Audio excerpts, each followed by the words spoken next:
Senin yaptığını biliyorum Fredo. Kalbimi kırdın. I know it was you, Fredo. You broke my heart. You broke my heart. Bu cümleyi söyleyen adam kardeşinin ölüm fermanını imzalamış oluyor. Onu öpüyor. Sonra öldürtüyor. Bu sahneyi gören milyonlarca insan aynı şeyi düşünmüştür. Fredo bir haindi. Zayıf, dengesiz, kıskanç ve gururluydu. Parasını aldı, kardeşini sattı. Sonra bedelini ödedi. Benim de aklımda bu şekilde kalmış. Godfather 2'yi uyurken ne izlesem diye düşünürken karar verip izlemiştim. Aklıma ilk o gelmişti. Büyük bir eser olduğu için sanki izlemek bir zorunlulukmuş gibi. Fredo karakteri benim için her zaman tek bir tipti. Mafyanın ortasındaki sersem adam. Hikayedeki zayıf halka. Tıpkı Tefo gibi. Michael'ı ciddiye alamayan bir ergen. İlk başlarda onu yargılayıp başına gelenleri hak ettiğini düşünmüştüm. Filmi ikinci kez izlediğimde başka bir şey gördüm. Fredo ne zaman birisi onunla konuşsa kameraya değil o kişiye dönüyordu. Annesine, olaya, rota.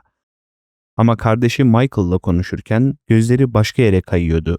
Yere, pencereye, ellerine. Çünkü Michael ona bakmıyordu. O sahnede anladım. Fredo bir hain değildi. Fredo bir görünmeyendi. Bu video Fredo Corleone üzerine. Aynı zamanda bu video bir aile içinde değersiz olarak etiketlenmiş her insanın trajedisi üzerine.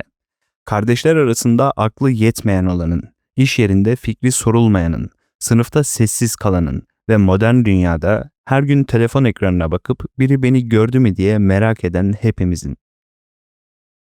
İhanetin klasik tanımı bellidir. İhanet, var olan bir güvenin kırılmasıdır. Birine ihanet edebilmek için önce o kişinin sana gerçekten inanmış olması gerekir. Michael, Fredo'ya hiç inanmadı. Vito da inanmamıştı. Sonny de. Tom Hagen bile inanmamıştı. Ve Fredo bunu biliyordu.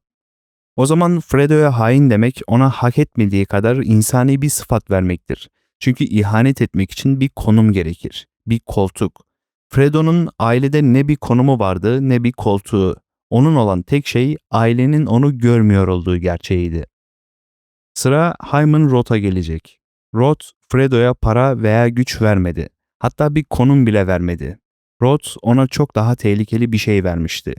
Artık onu gören birinin olduğu ve söylediklerine kulak verileceği gerçeğini vermişti. Vito Corleone'nin 3 oğlu vardı. Üçü de birbirinden farklıydı. Sonny en büyüğüydü. Babasının ateşini, öfkesini ve bedeninin gücünü taşıyordu. Vurmadan önce konuşmazdı. Konuştuğunda zaten silahını çekmiş olurdu. Vito ona baktığında gururla bakardı. Çünkü Sonny ailenin kılıcıydı. Michael en küçüğüydü. Babasının zekasını ve buz gibi soğuk hesabını miras almıştı. Üniversiteye gitti. Deniz kuvvetlerine katıldı. Aileyle arasına mesafe koymaya çalıştı. Ama boşuna. Vito ona baktığında umutla bakardı.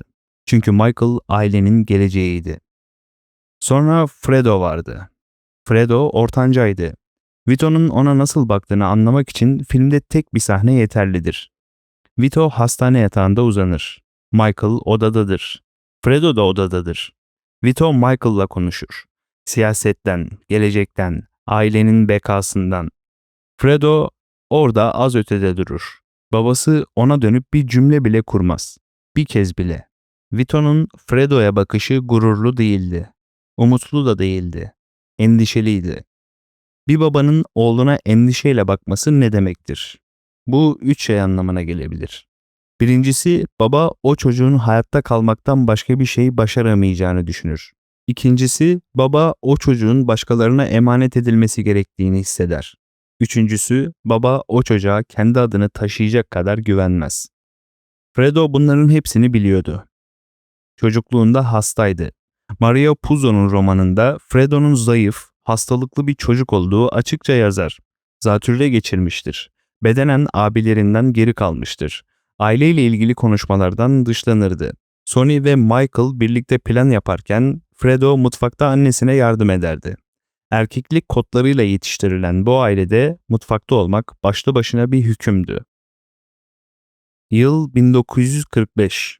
Vito'ya suikast düzenlenir. Caddede vurulur. Fredo o anda babasının yanındadır. Görevi babasını korumaktır. Fredo silahını düşürür. Cebinden çıkardığı silah elinden kayar.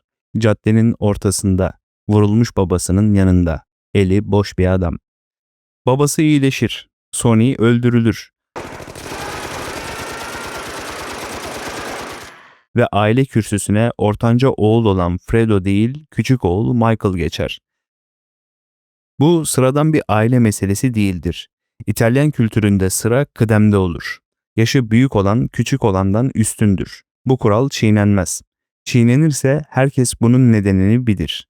Fredo'nun konumu bir karar değildi, bir teşhisti. Hayatı boyunca Fredo bir bakış aradı. Onu güçlü olarak gören bir bakış değil. Onu zayıf olarak gören bir bakış da değil. Sadece onu gören bir bakış ve böyle bir bakışı bulmak için ailesinin dışına çıkması gerekecekti. Hyman Roth. İlk göründüğü sahnede sıradan bir yaşlı adamdır. Florida'da bir evde oturur. Televizyon karşısında futbol maçı izler.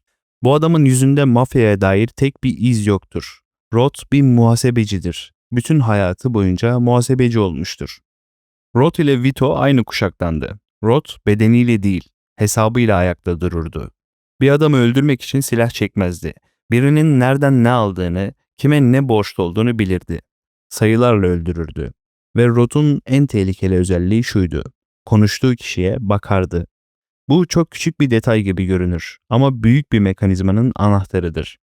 Roth ile bir masaya oturduğunda Roth seni dinlerdi. Tamamladığın cümleyi tekrar ederdi. Sana fikrini sorardı. Cevabını beklerdi. Bir adam yetişkin hayatı boyunca böyle bir bakışla hiç karşılaşmamışsa, bu bakış onun için para değildir. Bu bakış oksijen olur. Roth, Fredo'ya doğrudan yaklaşmadı. Ona Johnny Ola'yı yolladı. Ola Roth'un sağ koluydu. Sicilyalıydı. Ailesini bilirdi. Dilini, kodlarını. Ola Fredo'yu Las Vegas'ta buldu. Onu bir gece kulübüne götürdü. Birlikte içtiler, konuştular. Ola Fredo'yu kardeşinin kuklası olarak değil, kendi başına bir adam olarak gördüğünü hissettirdi. Bu sahnenin en önemli parçası söylenenler değildir, yapılandır. Ola Fredo'ya konuşurken eğildi, yakınlaştı. Fredo'nun cümlesini bitirmesini bekledi ve bir şey önerdi. Mike ile aramızdaki bu pürüz çözülürse senin için de iyi olur Fredo. Kendi başına bir şey, bir konum. Fredo bu cümleyi kabul etti. Ola yalan söylüyordu. Roth, Michael'ı öldürmeyi planlıyordu. Aile toplantıları, korumalar, yatak odasının pencereleri, bunlar gerekiyordu. Fredo bunları bilmiyordu. Bilebileceği bir şeydi değildi. Fredo'nun zihninde planın ne olduğu önemli değildi. Önemli olan kendisine soruluyor olmasıydı. Roth ona değer veriyordu. Ola onu ciddiye alıyordu. Ailesinin onda hiç bulmadığı şey ailenin dışında karşısına çıkmıştı. Aylar boyunca Fredo Ola'ya bilgi sızdırdı. Karısına yalan söyledi. Kardeşine yalan söyledi. Sırrını sakladı. Bu sahnelerin hiçbiri saf bir Fredo göstermez. Tam tersine ne yaptığını bilen bir Fredo gösterir. Ama bu adamın aklında ihanet diye bir kelime yoktu. Onun aklındaki kelime farklıydı. Sonunda biri beni gördü. Filmde bir an var. Belki atlanıyor. Küba'da Yeni Yıl Partisi'nde. Fredo, Senatör Geary ile bir gece kulübünde oturur. Fredo sarhoştur. Geary, kulübü kim önerdi diye sorar. Fredo'nun ağzından şu cümle çıkar: Johnny Ola brought me here. Johnny Ola told me about this place. He brought me here. I didn't. Bu cümle Fredo'nun ölüm fermanıdır. Çünkü daha önceki bir sahnede Fredo, Michael'a Ola'yı tanımadığını söylemişti. Şimdi Michael bunu duyuyor. Ama bu cümleye farklı bir açıdan bakalım. Fredo bunu neden söyledi? Sarhoş olduğu için değil sadece. Beni Ola buraya getirdi cümlesinde sessiz bir gurur vardır. Roth gibi bir adamla yan yana oturmuş bir Fredo'nun gururu. Birisinin onunla ilgilenmiş olmasının gururu. Fredo o cümleyi söylerken kendini yakaladığının farkında değildi. Kardeşinden saklamayı bile başaramadı. Çünkü saklamak için gerekli olan tek şey yoktu onda. Tatmin edilmiş bir benlik. İhanet bir hesap değildi. İhanet bir teneffüstü. Fredo nefes almıştı. İlk kez ve nefes alan bir adam kendisine oksijen veren ele hayır diyemez. Bir adamın kendi ailesinin korumalarını, gizli toplantı saatlerini, yatak odasının pencerelerini bir yabancıya vermesi ne için lazımdır? Para değildir. Fredo'nun parası vardı. Las Vegas'ta yaşıyordu. Lüks içindeydi. Güç değildir. Fredo zaten underboss koltuğunda oturuyordu. Kağıt üzerinde ailenin ikinci adamıydı. Kıskançlık da değildir. Fredo kardeşinin yerini istemiyordu. Vito olmak istemiyordu. Onun istediği şey çok daha küçüktü. İstediği tek şey bir bakıştı. İşte bu noktada Viyana'da 1907 yılında bir doktorun yazdıkları işin içine giriyor. Adı Alfred Adler. Adler, Freud'un en yakın çalışma arkadaşlarından biriydi. Sonra ondan ayrıldı. Çünkü Adler, insan ruhuna baktığında Freud'un gördüğünden bambaşka bir şey görüyordu. Freud'a göre insanın temel itkisi cinsellikti. Adler'a göre insanın temel itkisi başka bir şeydi. Yeterli olmak. Adler, her insanın bu dünyaya küçük geldiğini fark etti. Etrafındaki herkes ondan büyük, güçlü, becerikli. Bir çocuk uyandığında etrafında yürüyen, konuşan, kapı açan dev yaratıklar görür ve kendisi onların hiçbirini yapamaz. Adler buna birincil aşağılık dedi. Bir hastalık değil, bir başlangıç noktası. Sağlıklı bir çocuk bu duyguyu zamanla aşar. Adler'ın deyimiyle telafi eder. Bir eksiği başka bir alanda büyüyerek kapatır. Bedence zayıfsa belki zekasıyla parlar. Bu sağlıklı telafidir. Peki bir çocuk telafi edemezse ne olur? Adler buna bir isim verdi. Aşağılık kompleksi. Bu kavramı bugün herkes yanlış kullanır. Kendine güveni yok diye geçiştirir. Oysa Adler'ın kastettiği şey çok daha tehlikelidir. Aşağılık kompleksi yaşayan birey artık bir alanın değil, kendinin yetersiz olduğuna inanır. Bu inanç bilinçaltına yerleşir. Ve böyle bir insan sağlıklı telafiyi başaramaz. O zaman patolojik telafiye başvurur. Yetersizliğini kendi içinde aşmak yerine üstünlüğü dışarıdan satın almaya çalışır. Kendisinden daha güçlü, daha bilge bulduğu birinin onayını arar. O onayı aldığında bir an için iyileşmiş hisseder. Ama o onayın kaynağı dışarıda olduğu için bağımlılık başlar. Bir doz, sonra bir doz daha. Ve bu insan kendisine o onayı veren elin istediği her şeyi yapar. Fredo Corleone ders kitaplarına yazılacak bir aşağılık kompleksi vakasıydı. Birincil aşağılığın 3 ayrı kaynağı vardı çocukluğunda. Birincisi bedensel zayıflık. İkincisi babasının endişeli bakışı. Üçüncüsü kardeşlerin baskınlığı. Sonny'nin sertliği ve Michael'ın zekası. Fredo'nun arada kaybolmasına neden oldu. Bu üçü bir araya geldiğinde bir çocuğun tutunabileceği hiçbir dal kalmaz. Fredo telafi edemedi. Yetişkin olduğunda artık yetersiz olan sadece bir yanı değildi. Yetersiz olan kendisiydi. Michael'ın gözünde yetersizdi. Annesinin gözünde iyileşmesi gereken bir oğuldu. Babasının gözünde emanet edilemez biriydi. Ve en kötüsü kendi gözünde yetersizdi. Bir adam yetersizliği kendi içinde aşamadığında ne yapar? Onu birinin vermesini bekler. Hyman Roth, Fredo'nun aşağılık kompleksini gördü. Çünkü Roth bir muhasebeciydi ve insanları eksiklerinden okuyabilirdi. Fredo'nun yüzünde ne aradığını görmüştü. Birinin ona soru sorması, cevabını dinlemesi, onunla ciddi bir adam gibi konuşması. Roth tam bunu yaptı.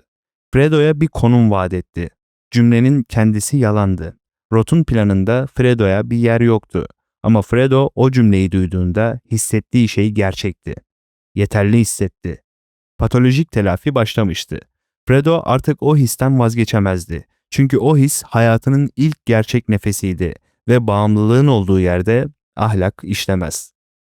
Aşağılık kompleksi yaşayan birey kendisine yeterlilik hissi veren kaynağı sevdiklerinin önüne koyar. Bir koca karısını terk eder. Bir evlat ailesinden kaçar.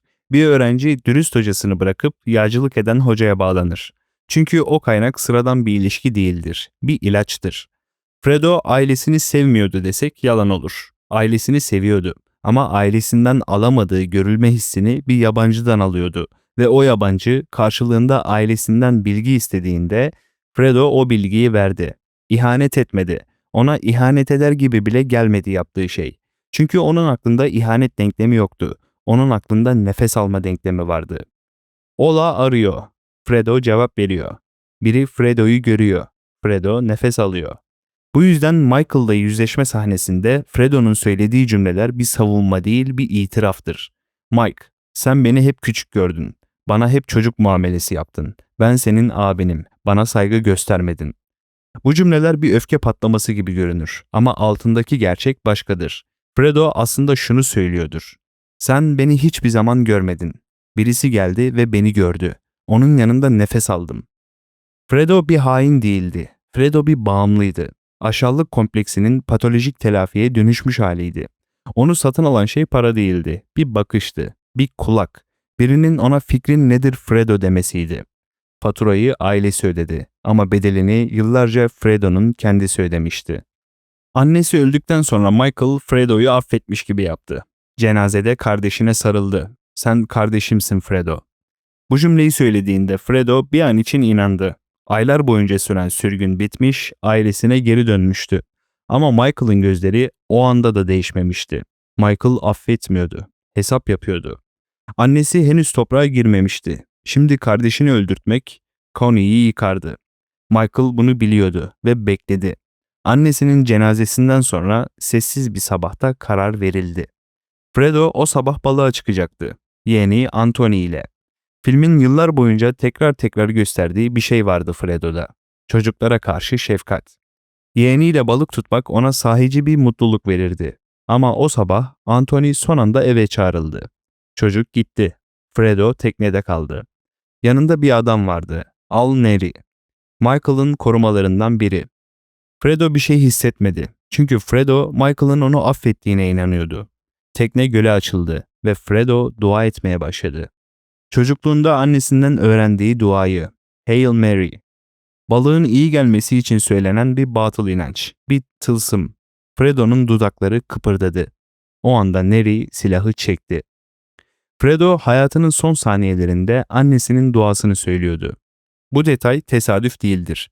Sahneye özellikle yerleştirilmiş. Çünkü Fredo'nun trajedisi her zaman annesiyle başlardı ve annesiyle bitmek zorundaydı. Babası, abileri, kardeşi onu görmemişti. Onu gören tek insan annesiydi. Ama o görüş bile bir şefkat değil, bir endişeydi. Benim Fredom, benim hasta oğlum. Bir adam yetişkin hayatı boyunca görülmek diye bir kavramın peşinde koştu. Bir yabancıdan o bakışı satın aldığı gün adı kendi kardeşinin ölüm listesine yazıldı. Ve son anında o kardeşin hazırladığı tekneden yükselen kurşunla çocukluğunda annesinin söylediği bir duayı tekrar ederken hayatını kaybetti. Michael kendi evinde pencereden baktı. Kurşunun sesini duydu. Yüzünde bir ifade vardı.